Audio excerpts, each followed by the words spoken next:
नमस्कार। आज की इस वीडियो में मैं फिर से शिक्षा विभाग पे बात करने वाला हूँ। पिक्चर देखकर तो आप समझ ही गए होंगे कि शिक्षा विभाग में जो नई स्थानांतरण नीति आई है, खासकर शिक्षकों के लिए ही बेसिकली, खासकर नहीं शिक्षकों के लिए ही है ये, उस पे बात करने वाला हूँ कि कैसे सरकार स्थानांतरण करने के नाम पे अब शिक्षकों को गुमराह करने की कोशिश कर रही है। पिछला एक वीडियो मेरा आया है, जिसपे आप जाके देख सकते हैं कि दशहरे की छुट्टी के नाम पे गुमराह करने की साजिश रची सरकार ने।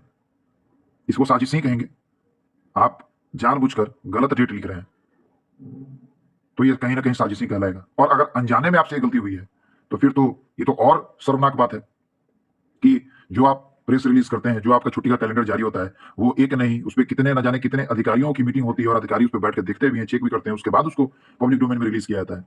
फिर भी उसमें आपका वो गलती है, तो ये तो फिर सोचने वाली बात है। हालाँकि उस छुट्टी के कैलेंडर में जो मैंने पिछला वीडियो बनाया, अगर जिन्होंने नहीं देखा है, वो एक बार पिछला वीडियो भी ज़रूर जाके देखें।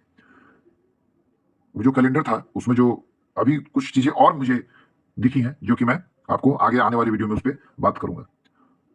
पिछला वीडियो तो बहुत क्विक वीडियो था, जिसके कारण से उसपे मैं नहीं बात कर सका, लेकिन अभी जो वीडियो आएगा, नेक्स्ट वीडियो उसपे ही मैं बनाऊँगा, तो उसपे हम लोग बात फिर करेंगे।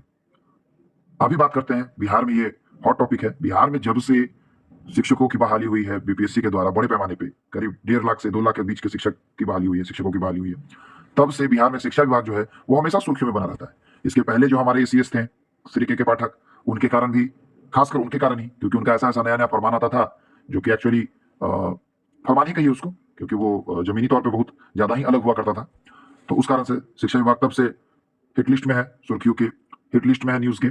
उसके बाद से जब हमारे नए एसीएस आए, श्री एस सिद्धार्थ जी, तो उनके बाद से भी, हालाँकि ये बोलते बहुत कम है, लेकिन करते भी बहुत कम है।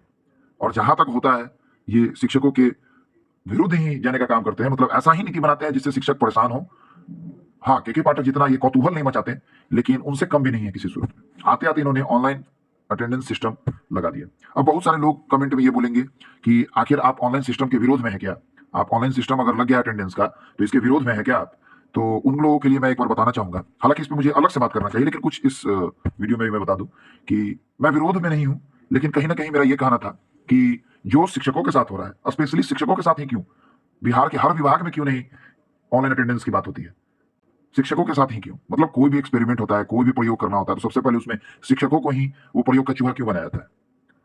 माफ़ी माँगना चाहूँगा, मेरी बातों से अगर किसी को कोई अहित हो उसके लिए, लेकिन कहीं न कहीं सरकार ने तो जो भी नीतियाँ अपनाई है, या सरकार जिस तरीके से काम कर रही है, वो देख के तो यही लगता है कि शिक्षकों को वो प्रयोगशाला का चूहा बना दिया गया है, कि कोई भी नया प्रयोग हो, तो शिक्षकों के ऊपर ही करेंगे। हालाँकि शिक्षकों के बारे में ही नहीं, अगर कहीं पे भी कोई भी उस तरीके का कोई बात होता है, सरकार से रिलेटेड हो, जनहित से रिलेटेड हो, तो ये चैनल मेरा हमेशा आपको उस तरीके का इन्फॉर्मेशन देने के लिए सदैव तत्पर रहेगा, और ये चैनल उसी के लिए क्रिएट किया गया, उसी के लिए बनाया गया है। चलिए, तो ये तो था बेसिक बात। अब बात करते हैं हम लोग हमारे शिक्षा विभाग की जो स्थानांतरण नीति आई है, उस पे। तो देखिए, ये 4 पेज का स्थानांतरण नीति है, शिक्षा विभाग के द्वारा जो आया है। ये करीब-करीब 3 से 4 पेज का है, जिसके अंदर बहुत सारे नियम, कानून वगैरह सब कुछ लिखी हुई हैं। अगर आप ये चाहेंगे, तो अगर मेरे को कमेंट करेंगे आप, तो मैं बोलेंगे तो इसको मैं डाल भी दूँगा। ऐसे जहाँ तक मुझे लगता है कि हमारे सभी शिक्षकों तक, सभी विभाग के, अलग-अलग विभाग के भी कुछ लोगों तक ये प्रेस रिलीज़ पहुँच चुका है। एक्चुअली क्या है, ये प्रेस रिलीज़ है, ठीक है? मतलब ऐसे ही स्थानांतरण पॉलिसी होने जा रही है शिक्षा विभाग की। अब देखिए, बात इसमें क्या करना है, इस स्थानांतरण पॉलिसी से कोई भी खुश नहीं है। शिक्षा विभाग का ये कहना था, आज से करीब ढाई महीने पहले शिक्षा विभाग ने स्थानांतरण पॉलिसी बनाने की बात की थी। इवन स्थानांतरण पॉलिसी नहीं, वो साथ-साथ में बीपीएससी से नियुक्त शिक्षकों का कैडर बनाने का भी बात था कि एक शिक्षा संवर्ग का एक कैडर बनाया जाएगा। लेकिन वो आज तक नहीं है, उस पे अब कोई बात भी नहीं हो रहा है। ट्रांसफर पॉलिसी बनाने में ही जहां इन्होंने 15 दिन मांगा था, 15 दिन का कंप्लीट करते-करते 3 महीना हो चुका है। 3 महीने में ये स्थानांतरण पॉलिसी, या फिर आप कहिए स्थानांतरण नीति बन के आई है। और बोला यही जा रहा था कि कोशिश किया जाएगा कि मैक्सिमम टीचर्स को सुविधा दी जाए। मैक्सिमम टीचर्स को सुविधा दी जाए। तो हालाँकि अगर मैं बात करूँ, तो इससे मैक्सिमम टीचर्स ही नाखुश हैं। अब जैसे इसमें कुछ-कुछ पॉइंट ही मैं बताऊँगा, बाकी तो प्रेस रिलीज़ है आपके सामने, आप बोलेंगे तो मैं बारी-बारी से सब आपको दिखला दूँगा। आप वीडियो को पॉज़ करके देख भी सकते हैं, पढ़ भी सकते हैं। कुछ-कुछ जो मेन-मेन बात है, वो मैं आपको बताना चाहूँगा, ठीक है? जो इसकी खामियाँ हैं, मैं वो बताना चाहूँगा। ऐसे खामियाँ तो बहुत हैं, लेकिन जो मेन-मेन खामी है, जैसे अब ऐसा भी नहीं हो सकता, ये बात तो सही है कि बिहार में 5.5 लाख से ऊपर शिक्षक हैं, तो सभी को खुश कर पाना तो मुमकिन नहीं है, वो तो सरकार की मजबूरी है, जो जैसा सरकार पहले बोल भी रही थी। तो उसमें मैं बिल्कुल साथ हूँ, या हम लोग बिल्कुल साथ हैं, उसमें कोई दिक्कत नहीं है। लेकिन दिक्कत कहाँ है, वो मैं आपको बताता हूँ। सबसे पहला दिक्कत देखिए, या फिर पहले दिक्कत बताने से पहले मैं आपको थोड़ा-सा नीति समझा देता हूँ कि नीति क्या है।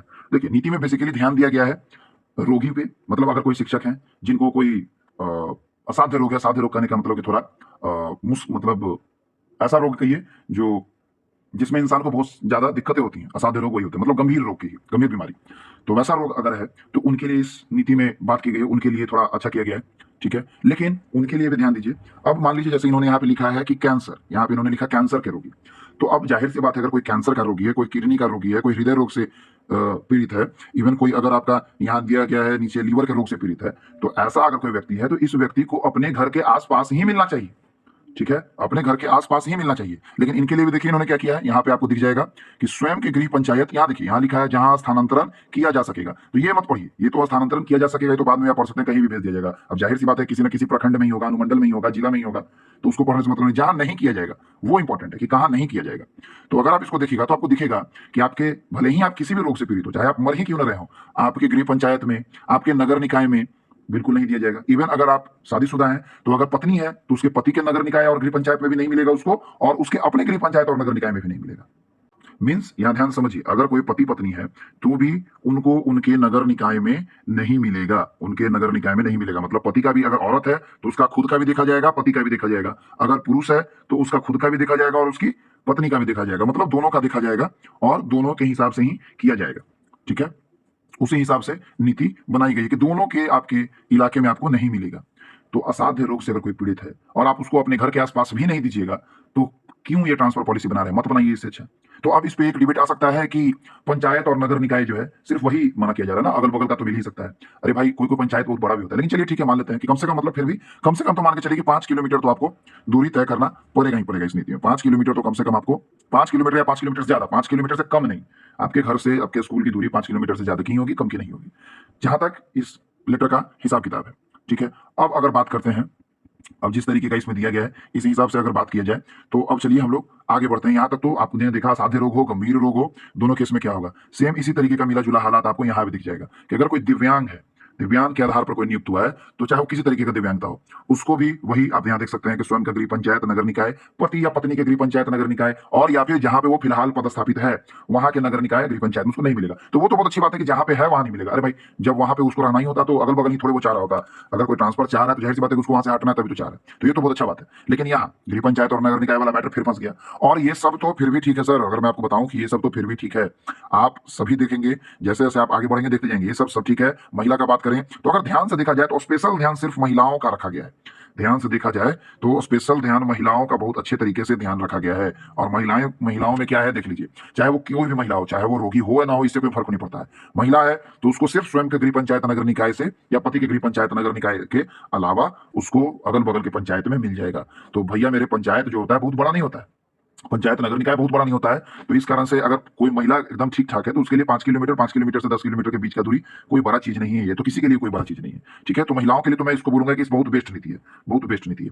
तो अब आप बोलेंगे कि फिर तो दिक्कत कहाँ है, आखिर दिक्कत आ कहाँ पर रही है अगर सब कुछ सही ही है तो मैं आपको बताऊं कि दिक्कत इसमें आ रही है, सबसे ज्यादा दिक्कत इसमें आ रही है पुरुषों के लिए। दिक्कत सबसे ज्यादा किनको है? पुरुषों के लिए, क्योंकि पुरुषों के लिए अलग ही नियम बनाया गया। यहां ध्यान से देखिए, पुरुष शिक्षक के लिए क्या है कि उनको अपने गृह अनुमंडल में ही नहीं मिलेगा। मतलब गृह अनुमंडल, अरे भाई आप लोग अगर कोई थोड़ा सा भी जानकारी जिनको होगा, आपको पता होगा कि पंचायत को मिला के, पंचायत जो होता है छोटा सा इलाका होता है, पंचायत को मिला के बनता है प्रखंड, ठीक है। प्रखंड, एक प्रखंड के अंदर कम से कम 10 से 12 पंचायत, 15-20 पंचायत होती हैं। कोई कोई ऐसा पंचायत भी है जिसके कोई कोई ऐसा प्रखंड भी है जिसके अंदर 18-18 पंचायत है, ठीक है। तो प्रखंड ही काफी बड़ा होता है। लेकिन अगर बात किया जाए अनुमंडल का, कितने प्रखंडों को मिलाकर एक अनुमंडल बनता है, बहुत सारे प्रखंडों को मिलाकर एक अनुमंडल बनता है।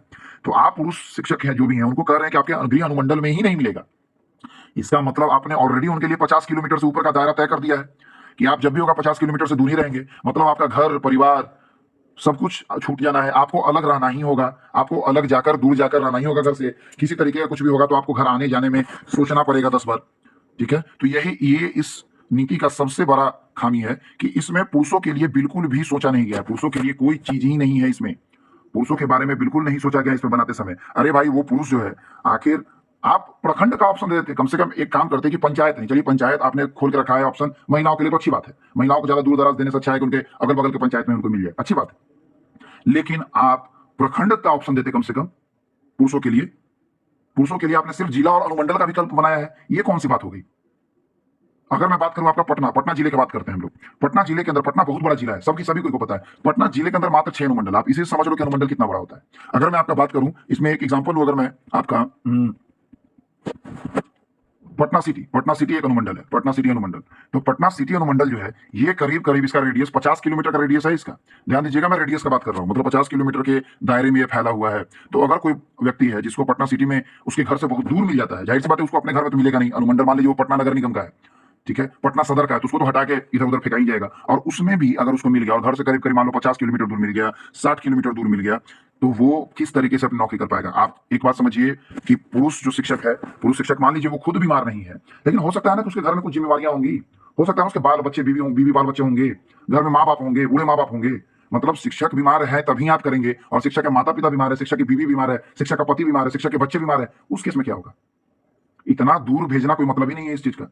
तो ये ट्रांसफर नीति काफी दोहरा नीति है, खासकर अगर पुरुषों के मामले में बात की जाए तो। और इसी में मैं आपको एक चीज दिखाना चाहूंगा, इसमें अभी देखिए, इसमें एक चीज देखिए, इनका नीति इनके ही नीति से क्लास कर जाता है। कैसे? इनका कहना है कि विद्यालय स्तर पर कोशिश किया जाएगा कि क्रमशः 10-30-30-30 का रेशियो रखा जाएगा। 10-30-30 का रेशियो किसमें? तो 10 आपके होंगे विहित वेतनमान वाले शिक्षक, मतलब जो रेगुलर वेतनमान वाले पुराने शिक्षक है वो। उसके बाद स्थानीय निकाय द्वारा नियुक्त शिक्षक 30%, 30% सक्षमता परीक्षा उत्तीर्ण शिक्षक, या उन्हीं को विशिष्ट शिक्षक भी कहते हैं, वो बोलिए। और उसके अलावा 30% बीपीएससी शिक्षक। अभी मैं आपको बताऊं तो मेरे जान पहचान में बहुत सारा ऐसा स्कूल है जहां पे 80% से 85% तो बीपीएससी टीचर ही हैं। पहले से तो वहां पे 1, 2 या 3 टीचर थे ही। अभी जो रिक्रूटमेंट हुई है बीपीएससी के, तो इसी के थ्रू तो सारे टीचर आए। तो उनको फिर कैसे आप इस 10-30-30 के रेशियो में लाइएगा? तो इनका नीति इनके खुद के नीति से ही काम नहीं करता है।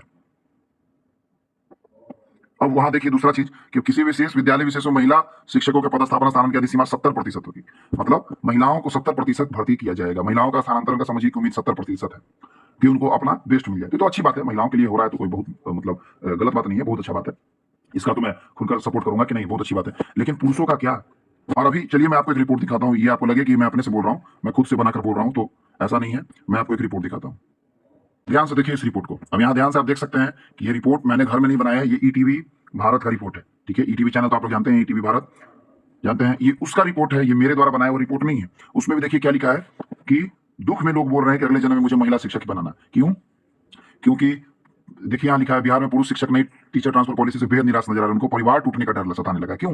अब जाहिर सी बात है, जिस आदमी को 50 किलोमीटर, 55 किलोमीटर, 60 किलोमीटर, 80 किलोमीटर दूर भेज दिया जाएगा, उसको अगर कोई भी परिवार में उसको कुछ दिक्कत आता है, उसको आने में समस्या हो जाएगा। दूसरा चीज है कि आपका छुट्टी का वही हिसाब किताब है, छुट्टी जितना था आपका काट लिया गया, गर्मी की छुट्टी काट लिया गया।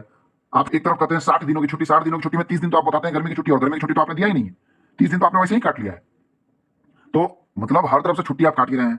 सीएलएसएल वगैरह आपका जो है बस वही। अभी बीपीएससी टीचर के साथ तो सबसे ज्यादा दिक्कत है। बीपीएससी से जो बहाल हुए टीचर, उनका 2 साल का प्रोबेशन पीरियड है।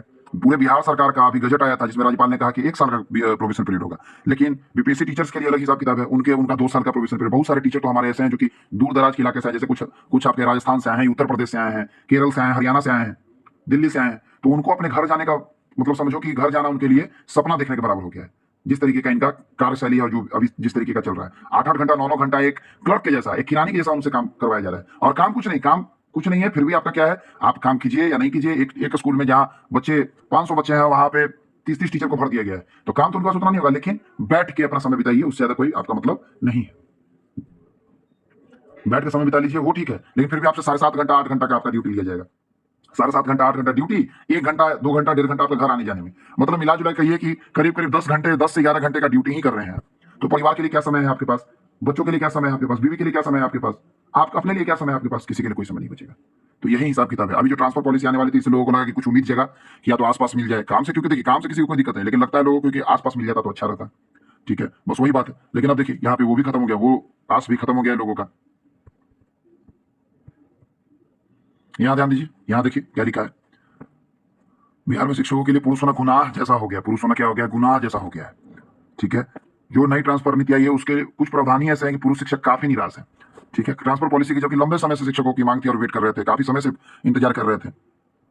अब खासकर पुरुष शिक्षकों को किसका दिक्कत है? देखिए, माता पिता को लेकर पुरुष शिक्षक चिंतित। अगर किसी के माता पिता बूढ़े बुजुर्ग हैं, वो उनके भरोसे हैं, तो उनके लिए काफी दिक्कत है।